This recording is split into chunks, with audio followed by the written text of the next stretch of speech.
Análisis del sentimiento de las noticias económicas en Chile, año 2020. En esta sección se desarrolla el modelo clasificador de sentimiento económico. El modelo se entrenó con una base de datos de textos económicos, constituida por noticias económicas publicadas en diversos medios de prensa online en Chile durante abril de 2020 y abril de 2021. Las noticias fueron etiquetadas manualmente por mí como pesimistas, neutrales y optimistas. Adicionalmente, la base de datos contiene fragmentos de cartas a los accionistas de años anteriores, en que claramente se observa una polaridad específica, pesimista, neutral u optimista. Los textos debían cumplir la condición de expresar claramente ideas con cierta polaridad, sin ambigüedades que pudieran confundir. Si, por ejemplo, un texto contenía una mezcla de ideas pesimistas y optimistas, se optaba por omitirlo, o bien se separaban los textos en fragmentos con etiquetas individuales. Otra condición importante fue que los textos contuvieran información económica, de forma que las palabras y combinaciones de palabras encontradas coincidieran con las que pudiéramos encontrar en las cartas a los accionistas, que contienen los textos que queremos clasificar a continuación. En otras palabras, los textos debían contener la jerga mayormente utilizada en los ámbitos de la economía, negocios, finanzas, marketing, etc. En primer lugar, se cargan los datos. Luego se reemplaza la etiqueta de sentimiento 2 por 0. La base de datos original tiene 3 etiquetas: 0 para los sentimientos negativos, 1 para los sentimientos positivos y 2 para los sentimientos neutrales, que no son ni positivos ni negativos. Esta etiqueta 2 se reemplazó por un 0. De esta forma, solamente se identificarán los sentimientos positivos y los valores 0 corresponderán a los valores no positivos. Por lo tanto, el clasificador se entrenará solo para identificar el sentimiento positivo. Además, se eliminaron los missing values y se seleccionó solo un conjunto de las variables de la base de datos. Response, que es una dummy igual a 1 para los textos con sentimiento positivo y 0 en otro caso, y el texto, la noticia o fragmento de carta a los accionistas con una polaridad específica. Aquí se muestra la base de datos. Response es la variable de respuesta que indica el sentimiento positivo cuando toma el lugar 1 y 0 en otro caso. Y el texto corresponde a un fragmento de noticia o de memoria corporativa. La base de datos contiene 1461 observaciones, que son textos económicos clasificados según polaridad. En la siguiente celda se observa que el 77% de los textos tiene un sentimiento negativo, mientras que solo el 23% tiene un sentimiento positivo. Esto se debe a que los textos son principalmente noticias económicas, publicadas durante la pandemia de COVID-19, durante el año 2020, cuando la actividad económica estaba siendo seriamente afectada por la contingencia. El siguiente análisis muestra el número de palabras de la noticia más larga y la más corta. La noticia más larga tiene 2.403 palabras, mientras que la noticia más corta tiene 37 palabras. Se aprecia una gran diferencia en la extensión de los textos, algo que después consideraremos al preprocesar los datos. En la siguiente celda se muestra un texto de la base de datos seleccionado aleatoriamente. Esta es la noticia 1176.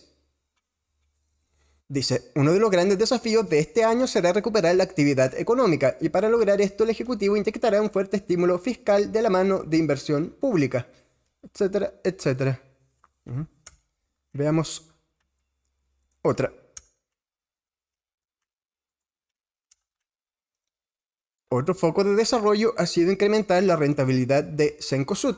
Entre las distintas acciones para lograrlos, hacia fines de año implementamos, este debe ser un texto que proviene de una memoria corporativa. Otra noticia dice, el indicador mensual de confianza empresarial cerró marzo con un valor de 55,88 puntos. Esta era una noticia relativamente positiva. McDonald's informó este martes una pronunciada caída en sus beneficios durante el segundo trimestre, debido a la baja de ventas producto de los cierres por la pandemia.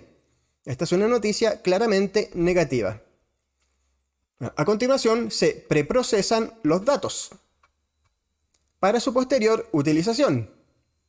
En la siguiente celda se carga una lista de stopwords, que son palabras sin un significado claro, como los artículos, pronombres y preposiciones que se usan con frecuencia en todo tipo de textos, independientemente de su polaridad, por lo que no contribuyen a la clasificación de las cartas.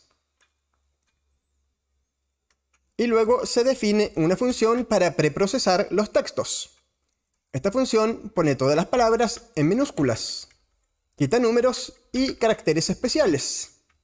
Luego separa los textos en palabras individuales y mantiene solamente las palabras que no sean stopwords, es decir, remueve estas palabras sin un significado claro.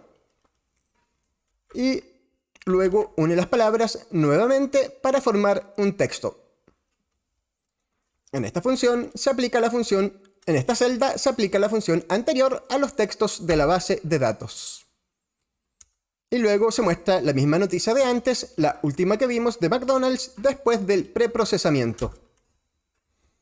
Dice, McDonald's informó martes pronunciada caída, beneficios segundo trimestre debido baja ventas, producto, cierres, pandemia, cadena, etc. Este es el texto simplificado. Vectorización. A continuación, se vectorizan los datos. Vectorizar significa dar una estructura de data frame o una estructura matricial a los datos, donde las cartas son las filas y el vocabulario son las columnas. El vocabulario es una lista de todas las palabras presentes en el total de textos.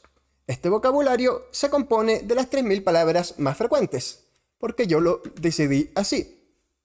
Los valores de la matriz pueden ser el recuento de palabras por texto, es decir, el número de veces que aparece cada palabra en el texto correspondiente, la frecuencia porcentual de palabras por texto, donde la cifra anterior se divide por el total de palabras en el texto correspondiente, de forma de normalizar por la extensión de las cartas, y la medida TF-IDF, o Term Frequency Inverse Document Frequency. Es una métrica que multiplica la frecuencia con que cada palabra aparece por el inverso de la frecuencia con que aparece en el total de textos, lo que hace que las palabras más comunes tengan un menor peso en la matriz. Estas palabras más comunes no contribuyen a identificar la polaridad de los distintos textos. Además de las palabras individuales, se consideraron n-grams, que son combinaciones de palabras consecutivas. Esto es importante, ya que una palabra como desempleo podría tener una connotación negativa, pero su sentido cambia a positivo si se combina con otra palabra. Por ejemplo, si encontramos la combinación desempleo disminuye. De esta manera se procesaron los datos de 6 formas diferentes. 1. El recuento de palabras individuales, el recuento de n-grams 1 y 2, el porcentaje de palabras individuales, el porcentaje de n-grams 1 y 2, TF-IDF de palabras individuales y TF-IDF de n-grams 1 y 2.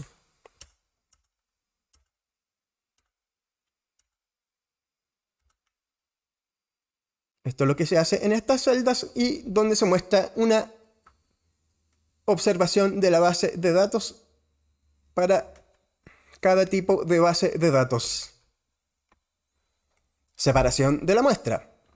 A continuación, se separa la muestra en 3 subconjuntos de datos, seleccionados de forma aleatoria y estratificada, de forma tal que la distribución de la variable dependiente sea la misma en cada subset. Es decir, que en cada subset encontremos aproximadamente un 77% de respuestas no positivas. Los subsets tienen 949, 409 y 103 textos respectivamente, es decir, un 65, 28 y 7% de los datos respectivamente. Esta separación de la muestra se hace para cada una de las 6 matrices de datos. Por eso, en la celda final, acá, se guardan los índices de los distintos subconjuntos de los datos, para más tarde usarlos para seleccionar las observaciones de cada una de las 6 bases de datos procesadas anteriormente. La lógica del modelamiento es la siguiente. El subset 1 se usa para entrenar los modelos individuales, 6 regresiones logísticas, una para cada matriz de datos, donde cada una contiene los textos procesados de una forma diferente. Luego, cada uno de los modelos generó predicciones para los subsets 2 y 3. A continuación, se entrenó el metamodelo usando el subset 2, es decir, usando las predicciones de los primeros 6 modelos para el subset 2 como inputs, es decir, como regresores o predictores, y usando la variable dependiente del subset 2. Finalmente, se evaluó el desempeño de los modelos en el subset 3. Esta estrategia permite reducir el sobreajuste de los modelos a los datos. Entonces, en palabras más simples, el primer subset, que tenía aproximadamente 940 datos, se utilizó para entrenar los modelos individuales, 6 regresiones logísticas. Luego se hizo una predicción fuera de la muestra para los subsets 2 y 3. Y a continuación se entrenó el metamodelo, que es otra regresión logística que usa como inputs las predicciones de las 6 regresiones originales. Pero este modelo se entrena usando el subset 2, un conjunto distinto de datos. En este caso ocupamos solamente la variable dependiente del subset 2 y como predictores ocupamos las predicciones de los primeros 6 modelos para el subset 2, que son predicciones fuera de la muestra. Y finalmente hacemos predicciones para el subset 3. Y en ese subset evaluamos el desempeño de los modelos a través de distintas métricas que se describirán a continuación. Funciones y data frames útiles. A continuación se definen algunas funciones útiles para el posterior modelamiento. La primera función calcula métricas para la evaluación del desempeño de los modelos. Esta función de acá, getMetrics. Estas métricas son CB-score, accuracy, obtenida por cross-validation. Se trata de una estimación de la accuracy fuera de la muestra, donde accuracy es una medida que muestra la suma de predicciones correctas, tanto positivas como negativas, sobre el total de predicciones. Accuracy, obtenida comparando los valores reales con los predichos por el modelo. Esta es la segunda métrica. La diferencia con la anterior es que esta segunda métrica se calcula con los datos dentro de la muestra. Es decir, la accuracy de la predicción para las mismas variables, para la misma variable dependiente que se usó para entrenar el modelo. AUC es área bajo la curva ROC, que se interpreta como la probabilidad de que un algoritmo clasificador asigne una mayor probabilidad a una observación clasificada como positiva, y que la base de datos está etiquetada como un 1, que fue seleccionada aleatoriamente, que a una observación clasificada como negativa seleccionada aleatoriamente. Los valores que puede tomar esta área varían entre 0,5 y 1, donde 1 representa un clasificador perfecto y 0,5 es un clasificador sin capacidad discriminatoria. Y por último, la medida F1 score, que es la media armónica de dos métricas, precision y recall. Toma su mejor valor en 1 y su peor valor en 0. Las métricas que componen el F1 score son precision, que muestra qué porcentaje de las observaciones clasificadas como positivas por el modelo son efectivamente positivas. Es decir, un modelo con alta precisión es un modelo con pocos falsos positivos. Y recall, que también se conoce como sensitivity, muestra qué porcentaje de las observaciones efectivamente positivas fueron clasificadas como positivas por el modelo. Así, un modelo con alto recall es un modelo con pocos falsos negativos, es decir, un modelo que clasifica correctamente la mayoría de los casos efectivamente positivos. La siguiente función toma como input una matriz y entrega 3 subconjuntos de datos. El input o matriz es cualquiera de las 6 bases de datos cuyos textos fueron procesados de forma diferente, y el output es un subconjunto de datos seleccionados aleatoriamente para entrenar los modelos individuales y el metamodelo, es decir, los subsets 1, 2 y 3.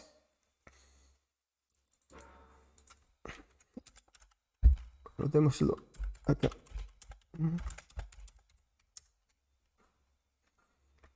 La siguiente función guarda las predicciones de cada modelo y también se crean algunos data frames vacíos para almacenar los resultados, que son las métricas de evaluación y los parámetros óptimos de los modelos.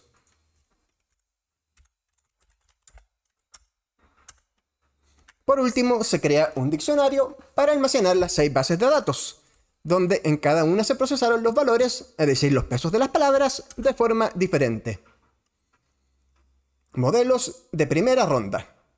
A continuación, se seleccionan los modelos de la primera ronda, es decir, los modelos individuales, las 6 regresiones logísticas entrenadas cada una con una base de datos distinta. Se optó por la regresión logística o logit en la jerga económica, ya que se trata de un método más eficiente para el tipo de datos con que contamos, donde muchos valores son iguales a 0 y otros toman valores discretos. Para calibrar los modelos se usó Five-Fold Cross-Validation y una búsqueda de grilla. El primer método lo que hace es hacer una estimación del error de predicción fuera de la muestra. Y la búsqueda de grilla implica ajustar cada modelo utilizando un conjunto de valores para los parámetros exógenos, que en el caso de la regresión logística pueden ser el tipo de regularización, lazo o reach, y el parámetro asociado a dicha regularización, el parámetro lambda. Se probaron 20 posibilidades para el valor lambda, que junto con los 2 posibles métodos de regularización, significó probar 40 combinaciones para cada uno de los 6 modelos individuales. De esta manera se seleccionó la combinación óptima de parámetros, que es aquella que minimiza el error de cross-validation. Aquí tenemos el modelo, los parámetros, y esta es la función de la búsqueda de grilla. Aquí también se muestra que la métrica de evaluación fue el F1 score. Y iteramos sobre el diccionario para repetir el procedimiento con cada una de las 6 muestras distintas. Pues aquí ya se muestra el resultado para la primera base de datos. Resultados de la primera ronda. A continuación se muestran los resultados para la primera ronda. El mejor modelo según el Cross Validation Score fue el 5, que utilizó como datos la TF-IDF para palabras individuales.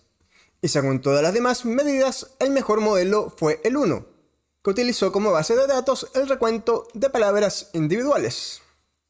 El CB Score muestra que el F1 Score se encontró cerca de 0.70 fuera de la muestra o out of sample. Las otras métricas muestran que dentro de la muestra, es decir, in sample, la clasificación fue prácticamente perfecta. La diferencia entre ambas métricas indica sobreajuste, sobre todo entre el CB Score y el F1 Score dentro de la muestra. Fuera de la muestra significa que la evaluación del modelo se hace con datos distintos a los que se usaron para ajustarlo o estimarlo, mientras que dentro de la muestra significa que se ocuparon los mismos datos que se usaron para ajustar el modelo para evaluarlo. Las métricas fuera de la muestra son mejores, ya que se aproximan mejor al desempeño que tendría este modelo en el mundo real. Por último, se guardan los mejores parámetros identificados para su posterior utilización. Los parámetros óptimos que se encontraron gracias a la búsqueda de grilla.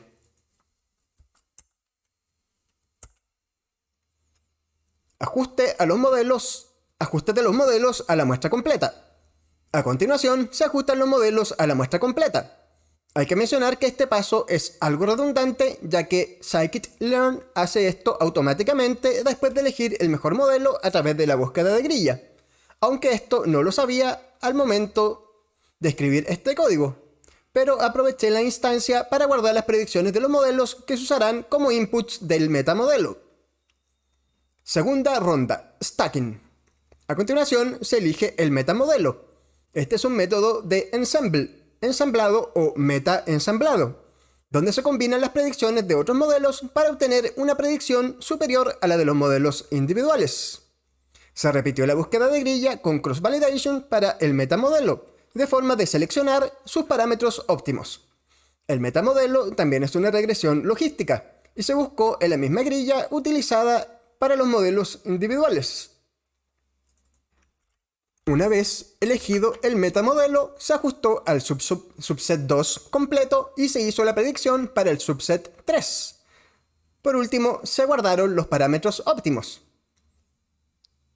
Notar más abajo que los resultados no son tan buenos como los anteriores, lo que se debe a que el metamodelo se entrenó con datos distintos, usando las predicciones fuera de la muestra de los modelos anteriores como inputs. No se usaron los textos originales. Esto se hace así para reducir el sobreajuste del modelo.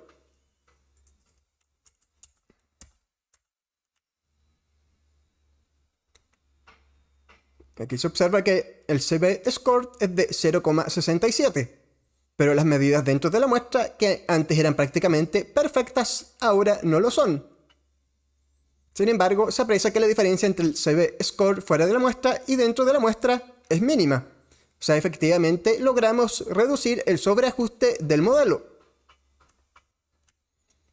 Optimizar threshold. El último paso es optimizar el threshold. El metamodelo entrega como predicción la probabilidad de que un texto sea optimista, que es un valor entre 0 y 1. Para hacer una predicción de las etiquetas 0 y 1, se necesita un threshold, un umbral, tal que una probabilidad mayor al threshold se considere como un 1, como una etiqueta positiva, que indique sentimiento positivo.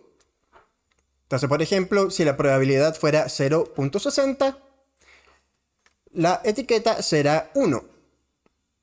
Una regla sencilla es decir que si la probabilidad es mayor a 0.5, mayor al 50%, la etiqueta se clasificará como positiva. El sentimiento se clasificará como positivo y si es menor, como negativo o como no positivo en este caso, para ser más preciso.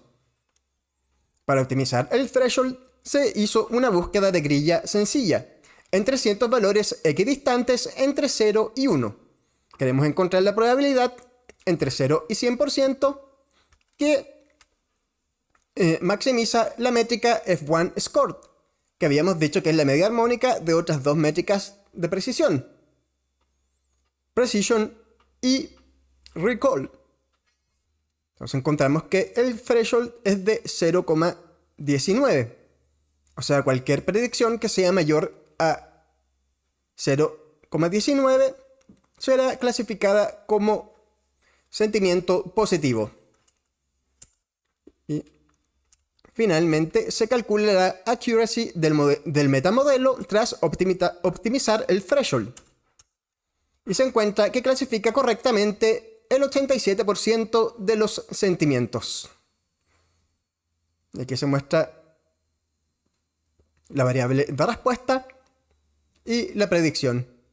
Y la accuracy indica correspondencia entre estos dos valores.